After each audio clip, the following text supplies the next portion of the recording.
Ibu Bapak Saudara yang terkasih, sebelum kita memulai ibadah kita, renungan kita pagi ini, marilah kita menyiapkan hati kita. Refren lagu Rohmu yang Hidup akan menghantarkan kita.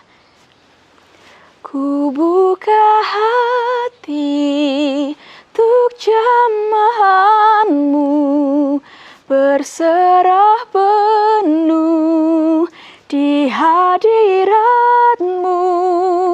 Kau ambil alih seluruh hidupku di altarmu,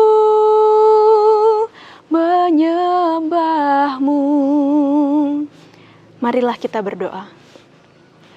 Ya Allah Roh Kudus, inilah kami umat-Mu, dan kami rindu sekali untuk mendengarkan kebenaran firman Tuhan. Ajarlah kami, tuntunlah kami, untuk mengerti kebenaran firman-Mu.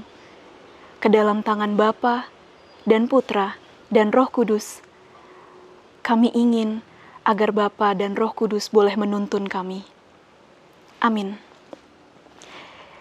Bacaan kita hari ini terambil dari Injil Markus, pasalnya yang ke-8 ayat 27-30. Kemudian Yesus beserta murid-muridnya berangkat ke kampung-kampung di sekitar Kaisarea Filipi.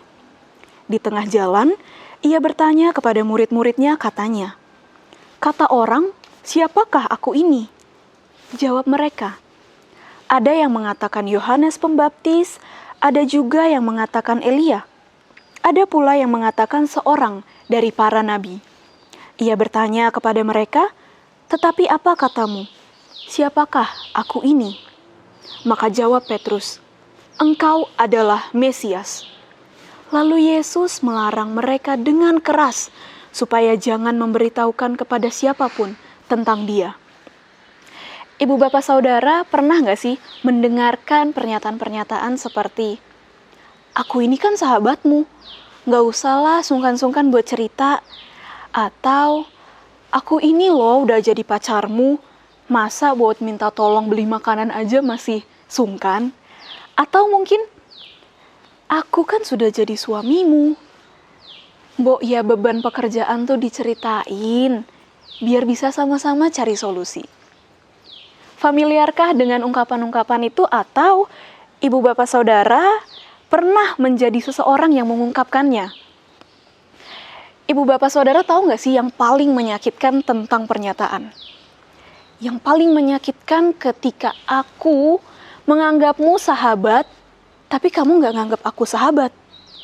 Atau ketika Ibu Bapak Saudara menganggap bahwa misalnya pasangan, entah suami atau istri adalah orang yang sebeban, sepenanggungan dalam pekerjaan, sama-sama menanggung pekerjaan rumah tangga misalnya, dan saling sharing beban. Tapi buat pasangan yang lain, pasangan itu ya cuma senang-senang aja, kalau nggak senang putus atau cerai. Itulah yang paling menyakitkan ketika kita berbicara mengenai pernyataan dalam sebuah relasi. Perbedaan pemahaman itu yang saling menyakitkan. Nah, Ibu Bapak, perbedaan pemahaman inilah yang terjadi di antara Petrus dan murid-murid yang lain dengan Yesus. Pernyataan Petrus tentang "Engkau adalah Mesias" ternyata tidak sama pemahamannya dengan Mesias yang dihargai atau dimaknai oleh Yesus. Kenapa kok bisa beda? Ibu Bapak Saudara, begini ceritanya. Kalau di pemahamannya Petrus dan kawan-kawan, Mesias itu adalah Mesias yang menang, Mesias yang akan membebaskan, Mesias yang akan mengalahkan semua penjajah Romawi. Tapi nggak begitu dengan Mesias yang dimaknai oleh Bapa dalam Yesus. Mari Ibu Bapak Saudara kita sama-sama perhatikan di ayat yang ke-31, Yesus baru saja mengajarkan bahwa anak manusia harus menanggung banyak penderitaan, ditolak oleh tua-tua, lalu dibunuh,